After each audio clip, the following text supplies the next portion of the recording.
Okie-san moves into the apartment next to the MC. He gives her the side eye, practically getting an eyeful of a godly rack after gatekeeping his V-card for so long. She was a gloomy woman, a little older than him, but the older the better. Word is going around that she is separated and fair game. During his sessions of solo fun time, from time to time he can hear her sobbing through the wall. Yet he thinks that she is not a bad person. He recalls her handing his wallet back after he dropped it. Maybe because his wallet was so broke, it wasn't worth keeping. As he returns home complaining about being exhausted, he notices an old-timer trying to act cute and asking her for a drink.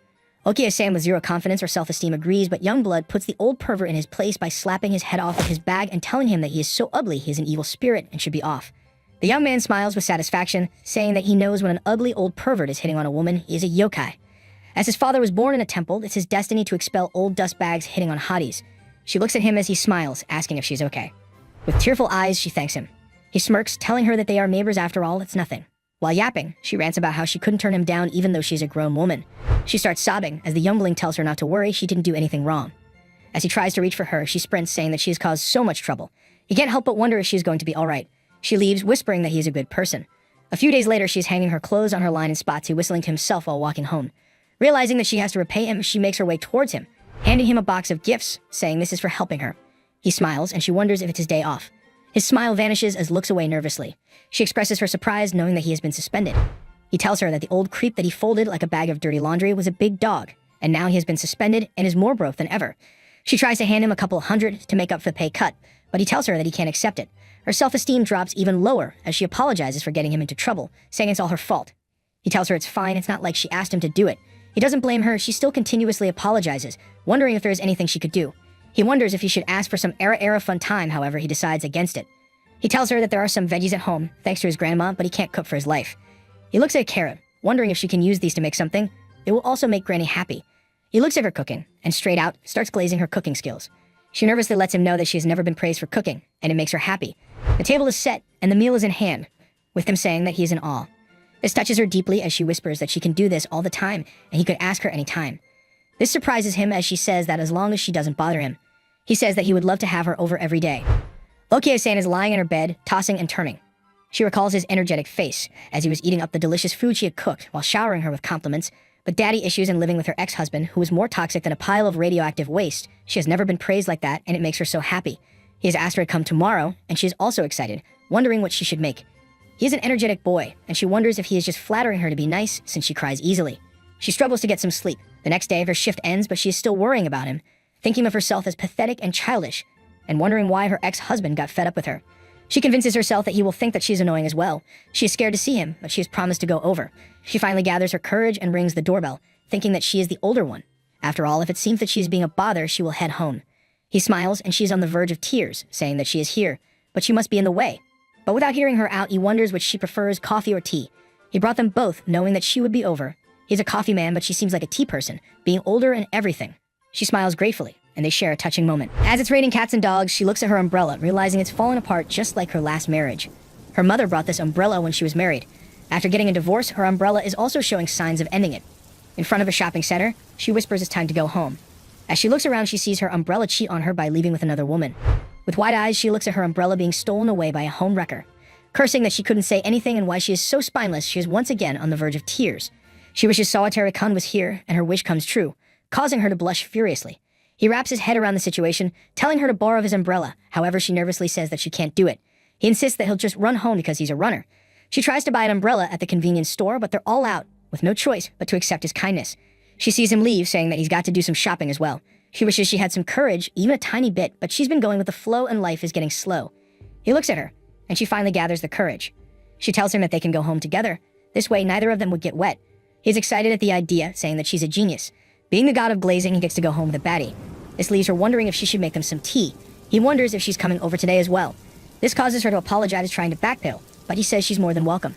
Meanwhile, the good-for-nothing cheating umbrella breaks down. He smiles, saying that they should exchange contact information. This surprises her, but he says that in case he's out or something, it will be truly troublesome if she comes over, and he's not at home. With such a godly pickup line, how can she refuse, saying that she can contact him, and it will be handy in lots of ways. As she returns, she can't help but smile at the brilliance of 1,000 suns, as she can contact him whenever she wants, but she tries to shake her head, as she's practically old. It's embarrassing, she's divorced. Why is she getting flustered? She realizes it's hard to think of this in any appropriate way. If he sends something weird, or if she sends something weird, he'll be annoyed. As she continues to overthink it, the vibration of her phone jolts her out of her spiral. It's Solitary-kun, asking if she wants to go shopping later. She crashes on her futon, wondering why he always melts away her fears and worries as if he's reading her mind. She's about to go crazy. He looks around, saying that they will be able to finish their shopping spree around here. He smiles, saying that they should go buy her an umbrella. She smiles, depending on how she looks at this. This might be kind of a date. He also smirks, looking at her pick-out umbrella, wondering if this is what she's going to go for. She says that the corn color is kind of nice. He looks at some mannequins, wondering if she's here for some clothes as well. She wonders if she should get herself some outfits as well for some outings. He picks out an outfit, which is smart and classy. Her face turns as red as a beetroot. She tries it on, and it really brings out the color of her eyes and the size of her assets. It's no surprise that he says it looks great, causing her heart to skip a beat. It feels good when she's with him. Even though she doesn't normally wear anything fancy, she still bought it. He looks around, seeing that it's so fancy. As she turns to him, she recalls being on a date with her ex-husband.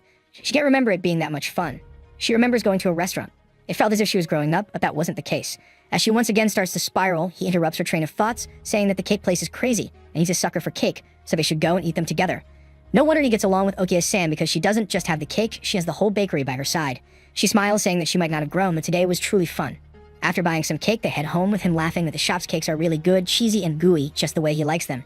She sips her tea, but accidentally spills a bit right between her teacups. She starts wiping furiously. Solitary-kun, trying to be a gentleman by not asking to help her with the spill, turns to go to the restroom. Someone knocks on the door, and she wonders who is it. He asks her to get the package that he had ordered. The delivery guy mistakes her for his wife, and this causes her to blush furiously. She tries to clear the air, but somehow makes it worse as the delivery guy mistakes her for his girlfriend.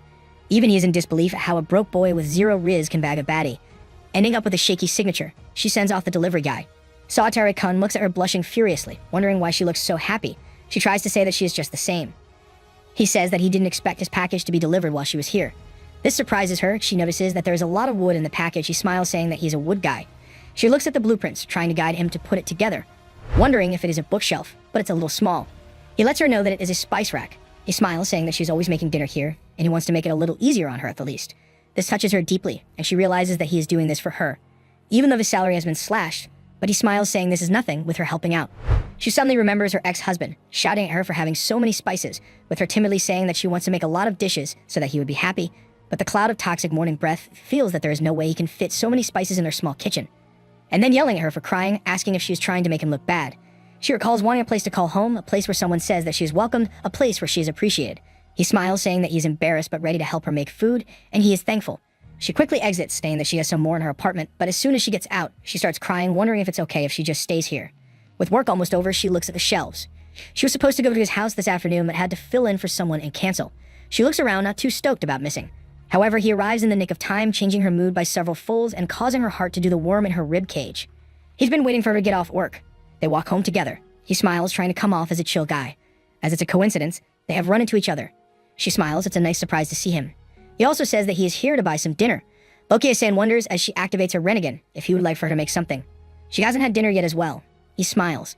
As they are on the subject, she should know that he did some prep for the next time she comes over. He shows her her favorite blend of tea, apologizing for always relying on her, but she smiles. She says that it's nice to be relied on. She gets flustered, with him looking at the underpass, saying that they can see the stars out here and that they are beautiful. She looks at the stars, recalling rushing home every night she gets off work and never having the time to appreciate them. He also smiles, wondering when she gets off work. If she gets off late, they can stroll together again. She replies kindly that if they are together, it's always a bright night. He says that he can never remember the constellations. This causes Okie-san to smile, as she doesn't know them either. After getting off work and coming home to make dinner, she can't help but think that it's a little off coming into a grown man's house late at night. However, she tries to reason that she's not here to spend the night. But after being so exhausted and falling into a food coma, she passes out against the wall. He looks at her, as she must be really tired. He looks at her snoring, thinking that she doesn't talk much about the past. She was married, she's good at cooking, she's beautiful and nice, she's truly the one. He scratches his head, gets a pillow, and leaves the room. It's better to let her sleep. She finally wakes up, looking around. As realization dawns on her, her face turns into a steaming mess. She falls silent. She looks around the apartment, trying to apologize to him, and looks at him sleeping like a stray dog on the floor for her sake. He doesn't even have a futon. He greets her with a good morning, and she apologizes for falling asleep. But he smiles, saying that it's his fault for yapping so long. She wonders if she can make him some breakfast. This immediately causes him to smile. At his house, Okie-san once again activates her Rinnegan to chop up the veggies like Itachi, using up the entire vegetable mountain his granny had given him. If they hadn't used it, they were going to end up bad, but she's been coming over pretty much every day. But now they're all used up. All of a sudden, she hears a phone ringing. He looks around, wondering where it is. She spots the phone and looks at a girl calling Solitary-kun. She starts to turn into a yandere, but as soon as he tells her that it's his sister, She immediately breathes a sigh of relief, looking at the knife and letting it go, as it's no use to choose violence. He talks to his sister, as she's coming home, and she'll be bringing more veggies, and she's nearby, she's going to drop by. He tells her that his sister is going to come over for a bit. She smiles, saying that she'll head back, but it's too late. A knock on the door heralds the arrival of his sister, and she can't help but wonder how she's going to be. He opens the door, greeting his sister, who tells him Granny is worried he is turning into a bag of bones due to his suspension. This is Yuika, a college student and a fashion disaster. She smiles, pulling off a tomgirl look, getting her head in the air that he would want his cute sister to keep him company. But she suddenly freezes as soon as she looks at Okie-san, wondering what is a chick doing in a loser's house. He angrily wonders who she is referring to as a chick. She is being rude to her, but Okie-san tries to tell him off, saying that it's fine. Yuika, on the other hand, wants him to spill the tea about their relationship. Everyone freezes, with Yuika laughing, as now she gets the reason why they are so friendly. She is proud of her loser bro for raising up a baddie. Soatari-kun, on the other hand, is focusing on his vegetables, with Okie-san commenting that it seems Granny is being stingy this time. But she is corrected by Yuika, who says that there are 3 more boxes in the car. She laughs, telling loser bro to go get them. He smiles, turning to get the veggies. When the 2 chicks are all alone, Yuka tries to warm up to her, and Okie-san also views her as a friendly person. But all of a sudden, she asks how far has she gone with bro. While blushing furiously, she clears that she just lives next door, and they haven't even been to first base. Yuka still tries to get her to spill the tea, but she insists that they haven't done anything. This surprises her, as she can see her bro not making a move since he is an idiot. Okie-san finally breathes a sigh of relief, having fun chatting with someone other than him. But Yuka says that at this rate, nothing will happen. Is she okay with that? Okie-san can't help but feel uneasy. And Yuka picks up on her hesitation, realizing their little sis will have to lend a hand to pull the 2 lovebirds together. After taking a warm shower, she looks at her phone, realizing it's from Yukia, inviting her for something and thanking her for the lunch.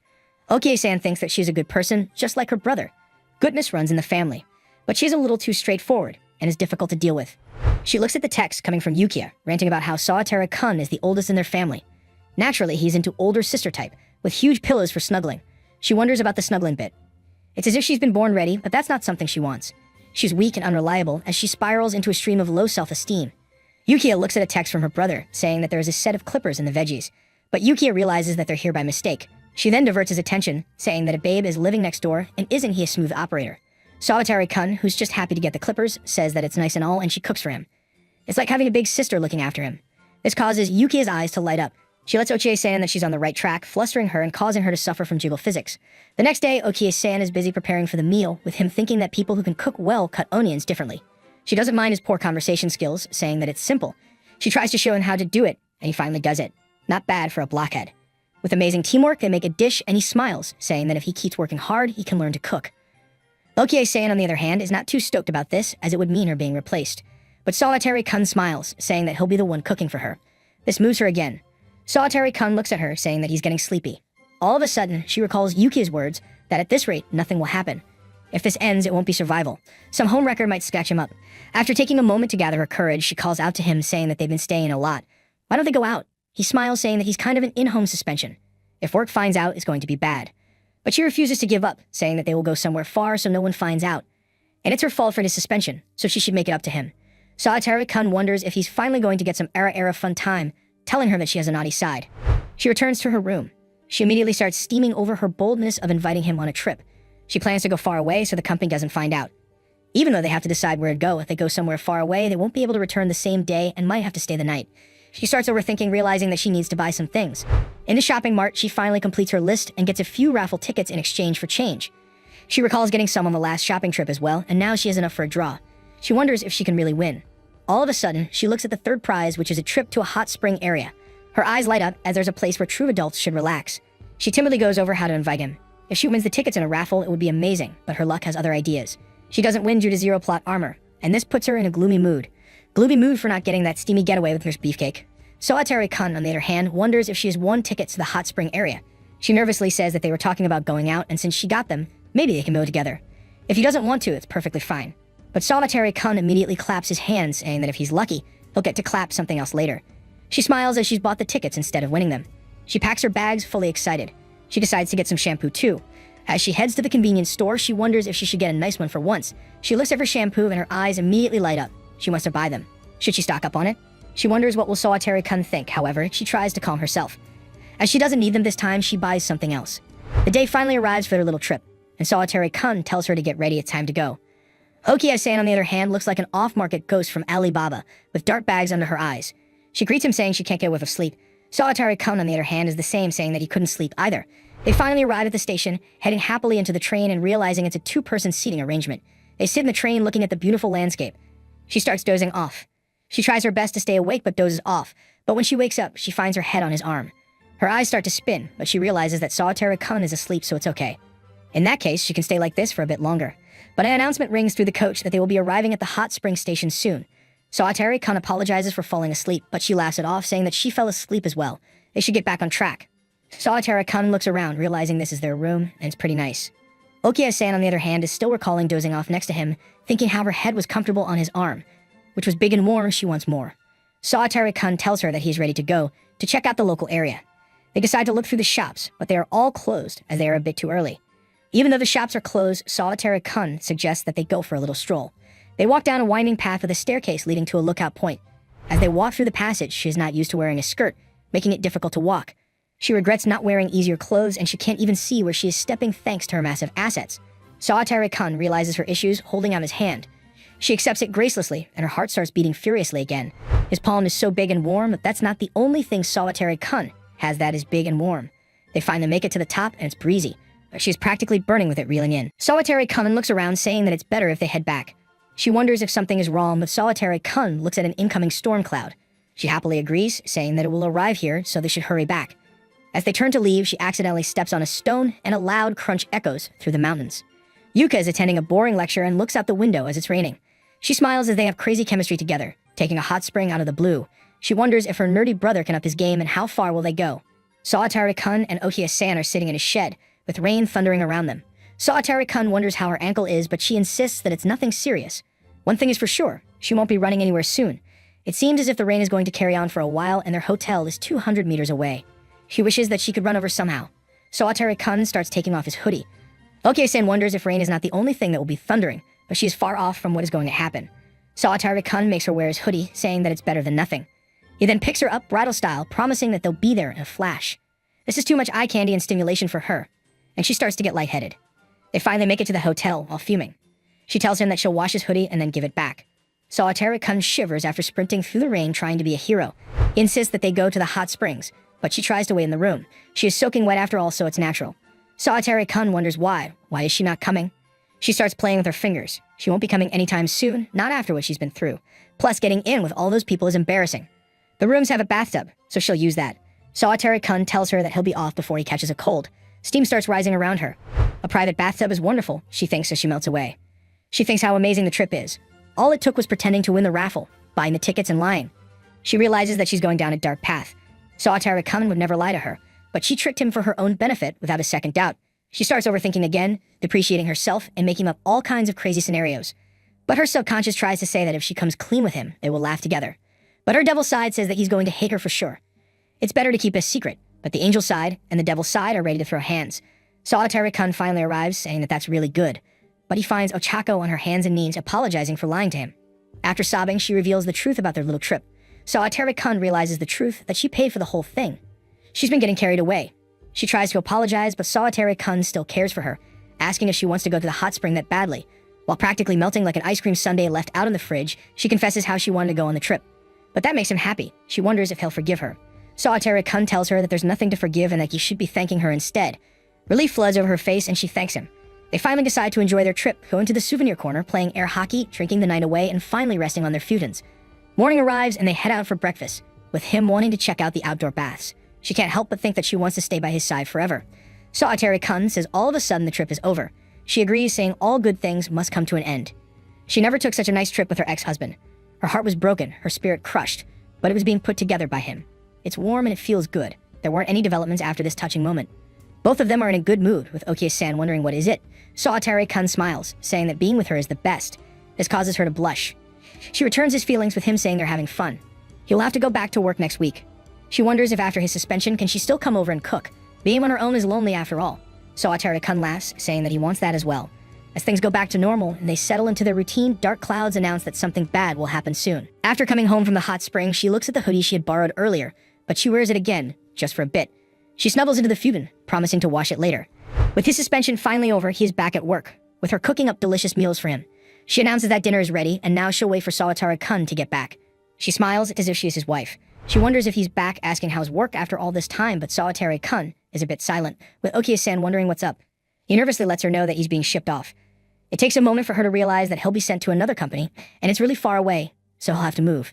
Tears start rolling down her face. After finding happiness, it's being taken away. She tries to put on a brave front that it's his job after all, but she runs away crying. In her apartment, she is holed up, crying, her eyes out. Sawatari-kun tries to text her, but receives no reply. She finally exits her apartment, apologizing for everything. As Sawatari-kun has to move because of his job, she can't help but recall the night they first met. Sawatari-kun is kind, it hasn't been that long since the incident, and she wants to go with him if that's possible. Sawatari-kun apologizes for moving so suddenly, but she says that he doesn't have anything to apologize for. It's her fault that he was suspended, and it's definitely her fault for him being sent away. His future is being stolen because of a divorcee like her. She wants to go with him, but she labels it as selfishness, wondering if she can still go visit sometime. She tries to voice out her concerns, but Sawatari-kun speaks first, nervously wondering if it's possible that when he moves, she accompanies him along. This surprises her, with tears rolling down her cheeks once again, but this time it's out of relief instead of grief. She smiles, realizing that he wants her company. She scratches his cheek, saying that he has a great time when they are together. They pause for his section, with Okie-san eagerly accepting a proposal. Sawatari-kun laughs, saying that if she had said no, he would have quit his job, but it looks like he'll have to work hard. Later that night, she is busy packing up, all ready to move. She thinks that it's good to be happy and have someone treat her as if she's needed and welcomed. She can still stay by his side. The next morning, they are still sleep-deprived with huge bags in each hand. Sawatari-kun tells her that she didn't have to help her crush move as well, but she smiles, telling him not to worry about it. She labels the boxes, organizing everything. Sawatari-kun wonders if he should sell some stuff. She agrees, saying that she'll do it as well. She returns to her apartment, goes through her stuff, and finds a paper bag. There's a beautiful ring inside of it. It hasn't been a long time since the divorce, but it feels as if it's been a lifetime. She looks at the diamond report. She has a lot of bad memories attached to the ring, and yet she can't get rid of it. It's proof that someone needed her, and she'd clawed desperately to protect herself. She smiles, accepting her new self and standing up to move forward in life, as she's not the same person as before. Sawatari-kun tells her that he's all ready to go. Sawatari-kun can't help but wonder why she's only selling a paper bag. She responds by saying that he has a ton of stuff to sell. They make quite a thick wad of cash, mostly thanks to her ring. She whispers that she wants to buy furniture. Sawatari-kun, on the other hand, is still broke. She laughs. It's been quite cold, with him offering to lend her his scarf. He pulls a power move like Eren Yeager, wrapping the red scarf around Okie-san and asking if it's pretty warm. She can't even reply, as she's about to melt. She takes a deep sniff of the scarf, so deep that she starts seeing sounds and hearing colors. She finally gets off work. She's been busy with the move, and she's working the night before the great move. Sawatari-kun greets her, strolling into the supermarket and letting her know that he's got his car back from home so that they can take it for a drive and get it up and running. They drive in his beat-up dinky car, with him apologizing for it being so run down. But she doesn't mind it at all. Sawatari-kun wonders what they should do for dinner. She says that their dishes are all packed up. She's the one driving tomorrow. She'll treat him to a meal. They share a meal in a nice restaurant, with him saying that the rice here is simply out of this world. They start eating, with Okie-san looking forward to tomorrow, and Sawatari-kun enthusiastically said that if he was going on his own, this wouldn't be fun at all. This is all because of her presence. He's glad that they're able to get to know each other so well. This causes her to blush again. After meeting her, Sawatari-kun has learned the ways of the Sigma. After returning from the restaurant, she smiles, wanting to know each other even better. She wonders how they can do it. On the way back home, they fill up on gas as they'll have to hit the driveway the next day. Finally, the morning of the move arrives. As she's getting ready for the move, she goes through her old stuff and finds a suit that she used to wear when she was job hunting. Whenever she had an interview, she would wear it. She smiles, as this will be good for when she looks for a job after the move. She wonders if it still fits, but as she tries it on, the shirt buttons are fighting for their lives against her godly pillows. Even her skirt can't cover up her bakery. Yuka teases Sawatari-kun, thinking that slutting a bigwig of his company and getting suspended would end up in him moving away with the older woman he saved. She smiles, saying that life is a highway full of adventure, and here are the vegetables Granny has promised them. She wonders if he's the one who confessed, as she likes spilling the tea everywhere, but Sawatari-kun, being the blockhead he is, has no clue what she's talking about. She angrily grumbles that they're going to be living together. Of course, she's agreed to the arrangement, but he can't be living together if they're not at least dating. She realizes that Sawatari-kun is a manly man, but she will get fed up with waiting. She's interrupted by Granny's call and starts chatting away about forgetting a few vegetables. Sawatari-kun realizes that his sister has arrived. She is busy turning off the utilities and taking care of everything. Sawatari-kun smiles, saying that everything must be finished. She looks at Sawatari-kun, as she will be saying goodbye to this apartment. She looks around at the empty space, the same as when she had rented it, but she feels the exact opposite. From a gloomy emo crybaby to a happy little puppy. She wonders if they should get going, but she looks at Sawatari-kun, hesitates, fumbling around. She wonders what it is. Sawatari-kun says that they'll be living together from now on. It's his first time doing this kind of thing, and he's been doing things the wrong way. It's high time that he does it properly. She wonders what it is as he finally asks her out. Yuka gets off her phone and looks at Sawatari-kun carrying her bridal style, with her face practically glowing like a heat lamp. She wonders what he is doing. He calmly replies that he is carrying her. She wonders why. Okie-san whispers that she's so happy she can't stand. They finally drive away, and Yuka smiles at the lovey-dovey couple. Okie-san and Sawatari-kun start their new beginning with him saying that they'll get a new place. She nervously says that she's not good for much, but she hopes they can get along. Sawatari-kun tells her that they'll be on the highway for more than half a day, so they should pass the time by chatting. Sawatari-kun says that there will be a rest area he wants to stop by, and there will be ice cream. She also expresses her desire to stop at a few places. After walking together and bringing home groceries, Sawatari-kun smiles, saying that he's off to work, and she tells him to get a head on his bar. After starting their life together in a new place, she's settling into her new routine, thinking about how she, a divorced crybaby, met the cheerful and laid-back Sawatari-kun, and how they started living together before they knew it. She spots a little kitty cat and tries to call it over, but the cat freezes, looking away and ignoring her like yesterday's trash. After getting ignored, she's a little down, but immediately cheers up after thinking of getting a bike so she can ride around the neighborhood. She goes by the second-hand thrift store and spots a good-looking bike. She takes it out for a ride, whispering how they're similar, being abandoned, but they'll show everyone that they're not washed up yet. But the bike has different plans, immediately breaking down and injuring her. Later that evening, Sawatari-kun looks at her bruises, asking what happened. She replies that she fell off her bike. The bike looks good. However, it is nowhere near perfect condition, but Sawatari-kun turns into Bob the Builder, fixing it easily. She smiles, whispering to the bike that Sawatari-kun is amazing and that they're dating, but the bike shouldn't fall in love with him. He won't be riding the bike. He has other things to ride. The bike, on the other hand, has none of it. Sawatari-kun asks what she is whispering, and she immediately yells, nothing. They're finally settling in, with Okie-san offering Salisbury steak for dinner. Driving down the highway, she comments that the scenery is beautiful, and Sawatari-kun agrees, adding that the weather is pretty nice. She says that she hasn't been this far since a school trip, and Sawatari-kun shares her view. She also points through the lake, which is beautiful and sparkling. Sawatari-kun thinks about how amazing would it be to go fishing over there. She also spots a bird and then a castle. What returns the castle is a large castle. Sawatari-kun tells her that he couldn't see it well, it looked like a castle. She, on the other hand, looks away awkwardly. They finally end up in a rest area, ordering 15 scoops of ice cream, which is so long that it falls over. Bigger is not always better. Sawatari-kun smiles, wondering if they can eat it together. She smirks at the thought of them splitting the ice cream cone, with him telling her that she should dig in. She smiles as it's giving him a brain freeze. Okie-san, on the other hand, is completely immune, with her head steaming like a baked potato, leaving Sawatari-kun confused. In the tunnel, he says that they are about halfway there. She smiles, saying that he shouldn't worry. They are having so much fun chatting that the time has passed in a flash. He points to another rest area that she wanted to stop by. As it is lunchtime at Okie-san. It's perfect. She brings out beef cutlet sandwiches, and he says that they are very amazing, just like on TV. She says that she wanted to try it. She looks at the sandwich, saying that it's simple.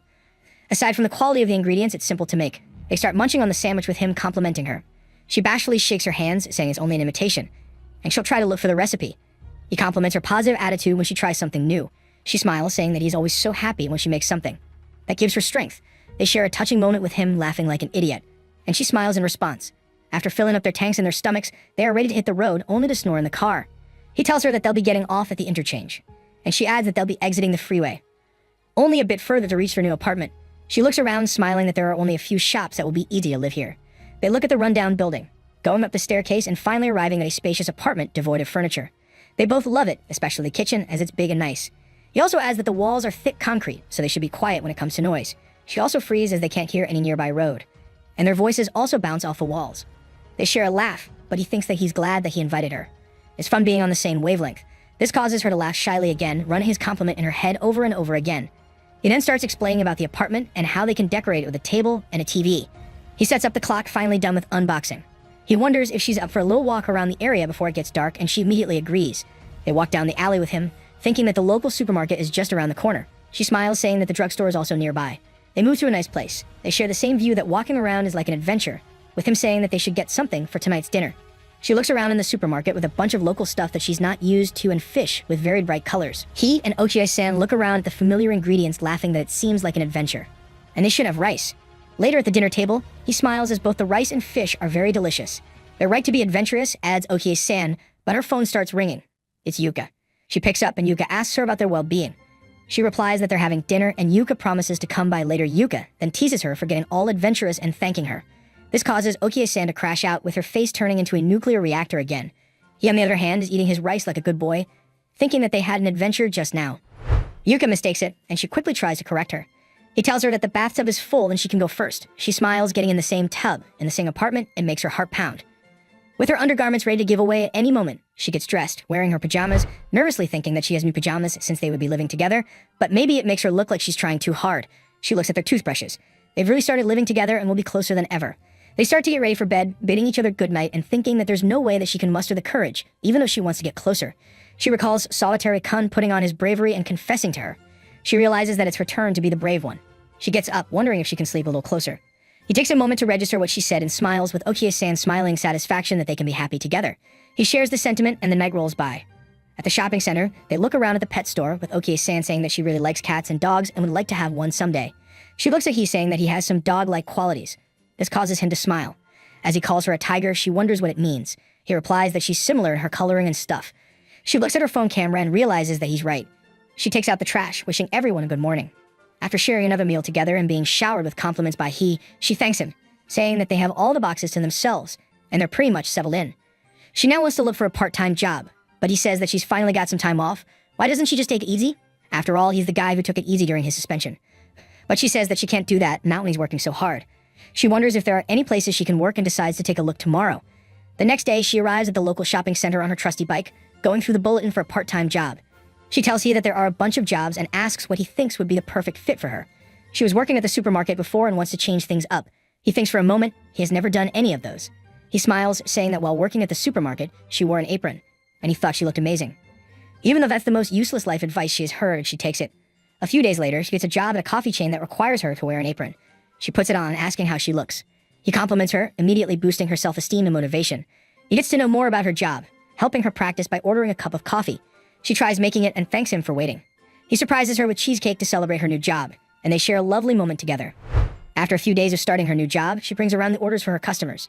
Emo Chick tells her that she's pretty good and is getting the hang of it. She smiles, glad that her superior is a nice person. After her shift ends, she rides her bike home but looks at a dark little tunnel, wondering if it's always been there. She thinks it could be a shortcut. Even if it's a slope, it would be handy.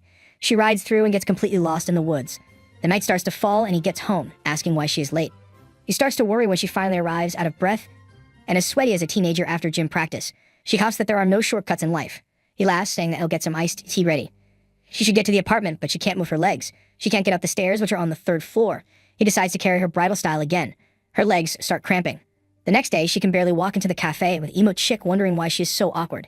Did she get the Woody under the hoodie? She tells Solitary Kun that she can't remember the last time her legs cramped up. He massages her feet, offering to get her a drink. She starts taking off her jacket, but finds out that her shirt is completely see-through after working up a sweat. She quickly zips it up again, telling Solitary Kun that she is fine in these clothes. He announces that he is home, and she greets him, asking what's up with the big bottle of booze. He replies that he got it from a client at a local brewery, and apparently it's good. She smiles, saying that they have tomorrow off so they can relax and have a drink. She offers to prepare some snacks and immediately follows through on her promise. They eat and laugh together, but with him once again complimenting how she can make amazing things. She says that her former husband used to drink at home. He didn't give her any options and she was confident it would be good. He smiles, saying that it's super good and delicious. Gordon Ramsay would be proud. Okie-san, on the other hand, is completely in love, thanking him. They finally share a drink, and it turns out that she is a terrible drunk, letting loose details about her last marriage, how she gave her husband a necktie only to find it crumpled up in his wardrobe, then blaming herself for giving him something he didn't like. He turns out to be a great listener, agreeing with her. She smiles, saying that he is such a good boy compared to her last husband that she will pet him and give him the ara treatment. The next day, after an epic hangover, she apologizes for being such a pain. He tells her it's fine. Emo Chick starts to get to know a little more about Okie-san and her divorce, saying that she also went through one. She asks Okie-san if she's living with him and if they'll be putting her names in the family register. She clears the air they're not at that point yet. Last time she got swept up and married, it didn't turn out well, so this time she'll think about it for herself. Emo Chick asks how she feels about he, and she turns into a tomato, stammering that he's really good. It's clear she's already head over heels for her boyfriend. Emo Chick crosses her arms, saying that while they both want to secure their happiness while avoiding past mistakes, she is taking things too slow for someone already living with her boyfriend. As they continue their girl time, the evening rolls by and he finally comes home. She calls out to him, suggesting that maybe they should go somewhere on their next day off. He immediately agrees like a good little boy. Emo Chick had told her about some sightseeing spots and he wondered where they'd be going. She mentions wanting to check out a shrine, though it's a little far. It's a matchmaking shrine. He smiles, saying they'll go check it out. Now that it's decided, he chirps that they should practice visiting a shrine properly. They have to clap 4 times. Okie-san, on the other hand, wanted to practice a different kind of clapping that night, but he is a good little boy, completely oblivious to what she means. They look around. As this is the matchmaking shrine, there are a lot of people today, and it's popular. They look around, spotting many youngsters, so praying in front of them is a bit embarrassing, but she decides to focus on her prayer that they will be bound together one day in happiness. She wonders if it's a bit too greedy, but they'll be making progress or something. He tells her that this is a big shrine. She agrees, saying that there are charms over here. He tells her that there are also food stamps. They start having fun, looking around, going from stall to stall, and he finally grabs her hand, pulling her closer as the train is full. But her brain turns into mashed potatoes, wondering if the matchmaking shrine is showing results. She jumps into another burst, but accidentally they get on the wrong one and are completely lost, trying to find their way back home in the middle of the night. As night rolls on, she says that they walked a little mile away and she's too tired. After playing around, she accidentally trips and crashes out. He smiles, giving her a piggyback ride. She looks around in embarrassment, thinking that she's pretty heavy and she should have tried to lose weight. She continuously overthinks everything. He, on the other hand, smiles, saying that he wanted to be a firefighter and worked out a lot. This impresses her further as he reviews failing the written exam, but she still finds him cool. As he says that a place where he can save people's lives sounds awesome, he wonders if he could have passed if he had tried harder. She tries encouraging him, saying that's the job that would be perfect for him. He smiles, saying that since his pay was cut, he's been thinking about finding a new job. In the future, they might end up needing money. She wonders what he means, but her eyes widen. Maybe he means marriage and wanting kids. She snuggles against he as they continue to walk home. They finally reach civilization, reaching a convenience store. They look out for a pair of new sandals since her shoes are broken. After repairing her outfit, they're ready to hit the road. The cashier realizes that they have missed their bus, saying that this happens from time to time. A lot of folks spend the night in a manga cafe down the road about 10 kilometers away, so they can walk there, but it's still pretty far. She says they will have to walk a lot, but it will be easier to walk with her new sandals. They look at a shooting star while passing by the cafe. After 3 hours of walking, they finally make it. She goes for a shower, apologizing for taking so long while drying her hair, but she looks at he's snoring. He must be tired after giving her a piggyback wag. He smiles cutely, thanking him for everything and kissing him on the cheek. She immediately stands up, as it would be bad if he woke up. But due to the room's small size, she snuggles against him. Morning arrives and she wakes up, realizing that she's in a tough spot and a big blast of happy hormones floods her brain. 30 minutes later, he wakes up and finds her practically glowing. They go to the convenience store to grab some breakfast before catching the burst. She loves how much fun it's been, and she feels closer to he. Maybe it's the shrine working its magic. The next day, Karasumi laughs, hearing her story and asking where they spent the night. She smiles, saying that they were in a manga cafe till morning. She taunts her for being a university student, saying that a manga cafe is kind of risky, with people overhearing what she's up to. She wonders what she is talking about, but she looks at Karasumi smirking, telling her not to be dumb. She is burning with desire through and through. She just realizes what she means and says there is nothing like that. What she means and says there is nothing like that. Karasumi tells her to go to another hotel the next time they want to hang out. They are finally home again. She greets her good little boy, showing her first paycheck proudly. With their living expenses and spending habits covered, they can use the remaining salt to get some furniture for the apartment. They visit a big furniture store with Okiya-san saying that it should be cheap and good quality. He tries to chime in. They figure out their budget and start looking down the aisles, wondering what they should get. They look at a kitchen cabinet that seems to be the perfect fit, but she focuses on a love seat that looks comfy for Netflix and chill. She imagines sitting together, things getting good. As she is about to make the impulsive purchase, she looks at a queen-size bed and her heart immediately starts pounding. A bed where they can sleep together. She imagines the possibility and wants it. They look at the bed. She really wants it, but it's completely out of their budget. She imagines throwing a tantrum. She brings out a check, asking what he thinks about the bed. He whispers that it's huge like a trampoline and it looks like it's over their budget. But she smiles, saying that she has a little more money than she let on. She smiles, saying there's a secret. In truth, this is the money she got after selling the wedding ring before moving. She tells him that it's fine to use it, as the photons hurt her back. She continuously smiles. After having such a painful past, she's going to change it for a happy future. The cashier rings it up, saying that they will have to be patient while they deliver the bed, but she is not too enthusiastic about that. He, on the other hand, volunteers to massage her back until then, and she just might take him up on the offer if he uses his special instrument as well. He smiles, promising to give her a back massage. After complaining about her back to get a reason for buying such an expensive bed, he took her complaint seriously, so he offers to give her a massage. She can't help but wonder if it's okay, but he says that it's all right. She asks him to let her bathe first. She takes a nice hot shower as he tells her to lie down on the futon. He's pretty confident in his skills. He finally starts working his way from top to bottom. As she tells him to be gentle, she tries to bury her face in the pillow. He smiles, asking how it is. She is completely spent, saying that her body feels as light as a feather. He promises to do it every day if she asks, and this is too much stimulation. She smiles, promising to give him a back massage as well. He lies down. She also lies down on his bed, with her marshmallows squishing against his bed, but it's all in her head, and he wonders what she's grating about. But she immediately says it's nothing. On their day off, he says it's pretty hot, wondering if they can go to the beach. This causes her heart to skip, saying that she's a little too old to be walking around in a swimsuit, but he's the one asking, so she'll try her best. He tells her that they can go for a walk by the sea and cool off. She is embarrassed for thinking about another reason to go to the beach. They finally arrive, with him saying that they should be able to get down to the beach from there, which she enjoys the breeze, saying that she hasn't been here in quite a while, but everything good has been washed up. He finds a shell, and she also finds a bunch, but the tide rolls in, drenching her. He tells her that he's had it. They should go in.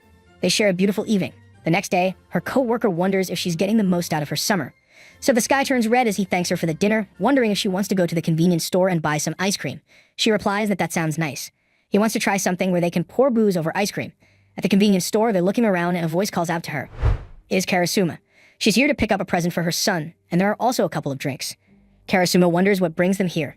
Are they out of protection? This causes her to crash out, saying that they're here to buy ice cream. She greets he, saying that she has heard so much about him, a family-oriented, cute, dependable boy. She looks at her friend embarrass her, causing her to turn into Red Hulk, with Karasuma saying that he's good at teasing her and making her wait. She pleads to spare her and leave it at that. They finally see her off, and Karasuma can't help but think how nice. Later that night, they share a hearty dinner. As the sky darkens, she says that the typhoon is getting closer. He agrees, looking at the broadcast, and she wonders if they should get things before it starts raining.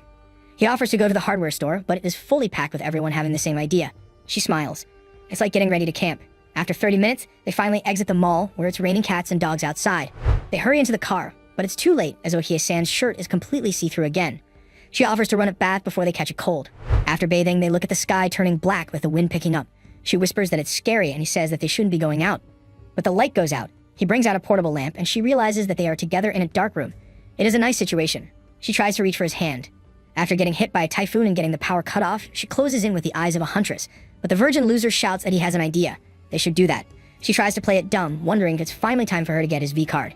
He whispers that he thought this would happen, so he picked it up in advance. He pulls out a pack, and she tries to play dumb, wondering what it could be, secretly hoping for it to be protection, but it turns out they're only playing cards, much to her disappointment. He says that she should think that they're camping in their little room and it will be fun. She, on the other hand, thinks of him as a tease, but once they start playing, they start having fun. However, a blast of thunder causes her to hide in his arms. He tries to calm her down, but being so close to he sends her to heaven.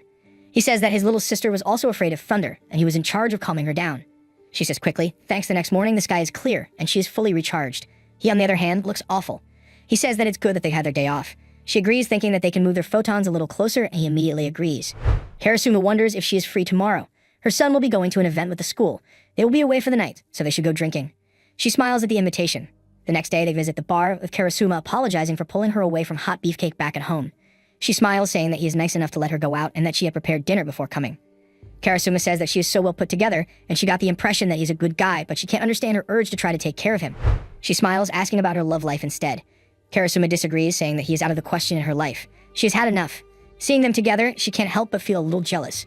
She falls silent as Karasuma says that when she looks at her boyfriend, she can tell he will take good care of his family, whereas she has been divorced after her son's birth, and she has some things to think about. She apologizes as the waiter pulls up, saying they should talk about something fun instead.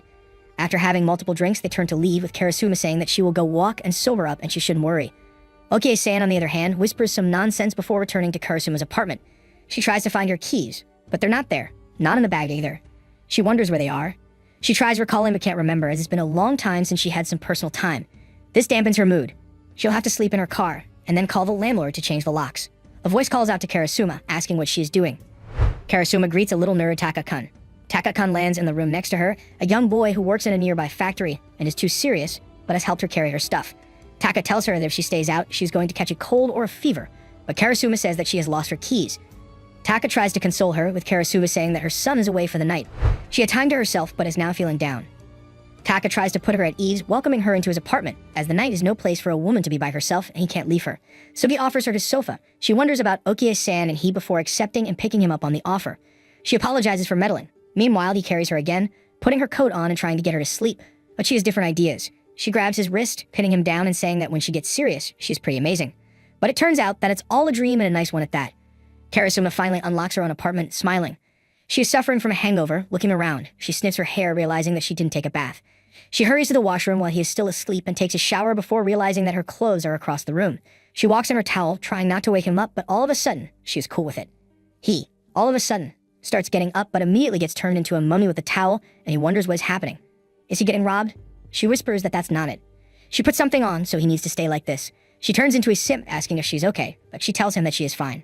She has been thinking. It's been a while since they started living together, but why can't they be a little closer? As someone who went through a painful divorce, she is not trying to hope to get on the family register. Her life right now is pleasant, but she wants to take another step. She wants to flirt a little.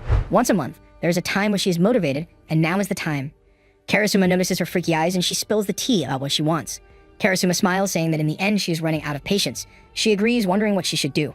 At the strategy meeting, they make a plan, and Karasuma wonders about a lot of things as she tries to make up a strategy. She says that she will be a little daring, but it will be a big step for her. Karasuma says there is still a smaller step than moving in together. Later that day, he arrives back home, and she tells him that they have the next day off, so maybe they should go on a date. He immediately agrees, saying that's a good idea and asking what she has in mind. She lets him know that she has a thing planned out and that they will talk about it over dinner. Karasuma wonders if they should prepare for their school's Halloween event. Even though it's October, whispers Okie-san. Karasuma says that last time she dressed as a zombie, so this year maybe she should dress up. But she tries too. She wears a plague mask and the latex suit hugs her assets, showing them off clearly. Karasuma wonders if it's weird as it's not suitable for all ages. While taking a shower, she realizes that tomorrow is their date, and she will think about the plan again. They will go to a resort, then to an aquarium, share some drinks, and then get a room. But she still can't tell if it will be an adult date or not. She imagines this plan over and over again. He innocently wonders if they will be staying overnight, saying that they should reserve a hotel room, but she tells him that she's already taken care of it. She smiles after being complimented.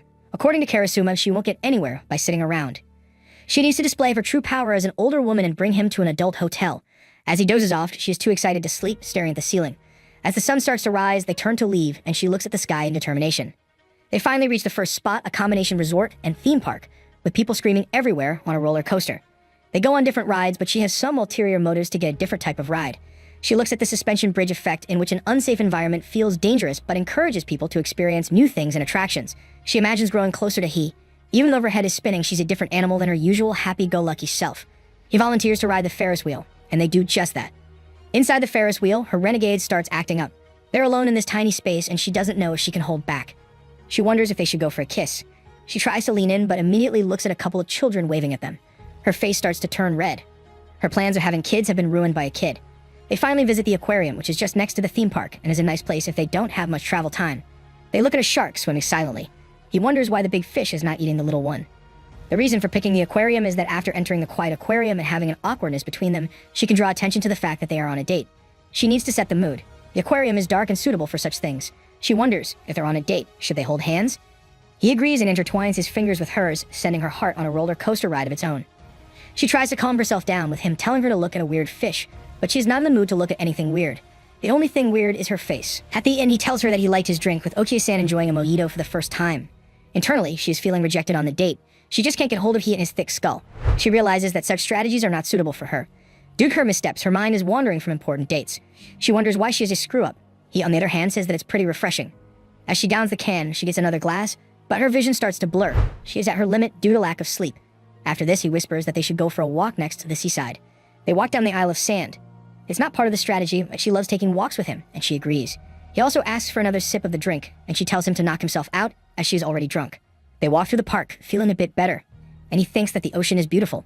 She realizes that relaxing and talking, that's their style. The moon shines beautifully. She finally confesses to wanting to do more lovey-dovey things. She tries to cook, but ends up getting burned. He realizes that that's why she is acting differently. She agrees, but now she is drained. He volunteers to carry her, asking if that would be sufficient. He picks her up effortlessly, like a toddler instead of bridal style, but it is too comfy to come clean. A win is a win, smiles she, feeling happy. Before meeting he, her heart was in pieces, but now it feels nice and warm. So much love. She is happy. So much love is burning down in her heart. She wants to let him know. She finally gathers her courage, and with her face as red as a tomato, she just lets him know about how she feels. Nothing but love for him. They lean in for the kiss. They lean for a kiss, but she realizes that they're in a car and not the hotel they had booked. It was just a dream. He yawns, apologizing as he hears no wish for the hotel they had booked. In the end, they had to sleep in the car. She recalls being carried like a toddler and running out of steam and falling asleep. She apologizes for not being more careful, but he smiles, saying that it's okay. He scratches his cheek, confessing his love as well, much to her surprise. She recalls her bold confession and recalls their first kiss. Her heart starts to sting, and she giggles like a toddler at a candy store. Karasuma hears all about their little adventure. She smiles, saying that there's not a speck of the divorcey awkwardness. Karasuma smiles as she starts to spill her tea, but is interrupted by her phone ringing. She picks it up before leaving, Karasuma all alone. She rides her bike at top speed as it's finally here, the two-person bed. She recalls Karasuma thinking about her bed and Okie-san turning her room into a love hotel. She can't help but drool, now she can sleep on the same bed as she. She puts the pillows together, and as he is home, she shows him the bed. Now that dinner is ready, they should eat together. She tries to give him a hint, saying that there's a lot of meat in tonight's dish, but he, being a blockhead, doesn't get it. They try to bust with energy, but too idiot to bust anything else. They walk through the street, and he once again leaves for work, with Okie-san putting away the garbage, looking at Kitty again, and whispering that they have their new bed. And she slept hand in hand with him, but Kitty is not too interested. He hurriedly rushes towards her, saying that he forgot to ask her something. He will have some time tonight. They ride through the plain, with Okie-san wondering about a meteor shower. This will be her first time seeing one. He says they've been talking about it on the TV, and it has him interested. The weather is nice, so they should get a good view. They park in a nice spot with Okie-san looking at the sky, wondering if they'll be able to see any shooting stars. She's been stargazing. He remembers doing the same thing with her a while back when they were walking home after work. She agrees, recalling working at the supermarket back then. So much has happened since then. Every day has been an adventure and time has passed in the blink of an eye. He is fidgeting, and she can't help but wonder what's the matter. He whispers they're wishing on a star, trying to figure out a good one. She calls him cute, thinking about her wish as well, this spot of a shooting star. He wonders, what does she wish for? With a red face, she lies that she wants to keep on living with him. He smiles, saying that he wished for the same thing. They share a touching sentiment. He looks around, spending each day having fun with her, sharing small pieces of happiness, and having a nice walk every day. She wishes that this happiness would continue forever and ever. He says that he has a bunch of things he wants to get out of his system. She wonders what. He's clutching a familiar blue box in his hand behind his back. 1 month later, Karasuma looks at her ring, asking if they're in the family registry. She is practically glowing with happiness, saying that they will first visit their families. She will be Okie-san for a little longer. Maybe she's getting ahead of herself, but she's engaged. Karasuma looks at her cigarette, promising to quit once she has quit. She doesn't find the joke too funny. He is finally home, and she brings out lunch, saying that they have a lot of veggies from Granny left, and she's glad that Granny is doing well. Little sister also comes by, but she's the only one she's met in his family. He also says that he hasn't met anyone in her family. Maybe they should go say hello. She says that they live far away, and it's hard to find the time. He wonders if it will get a little messy, but they should go during the New Year holiday. They have a long weekend. She agrees. She then starts sliding the curtains, noticing the snow outside. He smiles as it snows a lot around here. He whispers into Okie-san's ear if she wants to build a snowman. She is delighted by the idea. He can't help but wonder how long can this go on, but she wants to enjoy this simple happiness. They tease one another about how the snowman is looking a little weird, but it's made with love, so it's okay. He volunteers to make a snowman next. A little voice calls out to his mother, saying that he wants to go to Taka-kun. The emo gets up, asking if he has had breakfast. She puts on her robe, looking at her son go play in the snow. She looks over her shoulder, noticing Taka-kun walking in the snow, greeting her with a good morning, saying that he is dealing with issues at work and will be working till he drops. Karasuma wonders if he is working so hard, with Thaka saying that he has the next day off. Karasuma realizes that in 38 hours, he'll have his next shift. She smiles, saying that she has the day off as well. Maybe they should fix him or something. He hasn't eaten yet. Thaka accepts her offer, with Karasuma volunteering to run a bath for him. They laugh together. He tells her that he is heading off, and she tells him to have a nice day. After getting engaged without an issue, she is still regretful about the hot spring trip they had. It was a lot of fun, but due to her guilty conscience, she wasn't able to take one extra step. The next time they want a lovey-dovey hot spring trip, she will be honest. After pulling up in a snowy driveway, they get out of their car, with her complimenting his driving. Looking at the hot spring they will be staying at. He says that this is out of the blue and what brought this on. She smiles, saying that the last time they were together here was just so great she wants to do it again. They check in and look at their luxurious room with an amazing balcony bath. He says that this place seems pretty pricey. He knows how she will be paying for everything. What, is that really okay, being the sugar mommy of this trip? She smiles, saying that he proposed to her and gave her a ring. This is the least she can do. He says that he is grateful. They look at the mountain and are breathless from all the hiking as well as sweating. He tells her to answer hop in the bath first. She will be there once he is done. The last step that wasn't taken the last time they were together was going into the bath at the same time. The last time she was just a neighbor, but this time she is a fiancée. Taking a bath together should be fine. Inside the bath, the door creaks open and she arrives, smiling mischievously, wondering if it's okay to bathe together. She turns into a nervous wreckage. She tries to cover her treasure with a little blanket and towel. She tries to be brave, plunging into the bath and finally relaxing after accomplishing her mission. He says it feels strange to bathe like this when everything is covered in snow, but it feels luxurious. She says there's a bar here, and they should check it out later. Kurosuma notices that she is glowing like a light bulb. She smiles, seeing that they had a hot spring trip together, and Kurosuma wants all the details. She looks in the mirror. She has to do something about the pudding head. If she dyes it, black roots will show up again. She wonders if she should try to switch and dye the whole thing black. He helps her dye her hair. She looks at him, wondering how it looks. He claps his hands, saying that it makes her look like a mature lady. He smiles, saying that he knows what to say. He's a smooth operator. But now she's all fired up to make hamburgers tonight. The next day, he's looking at she in surprise as her hair is starting to change color, but from the tip instead of the roots.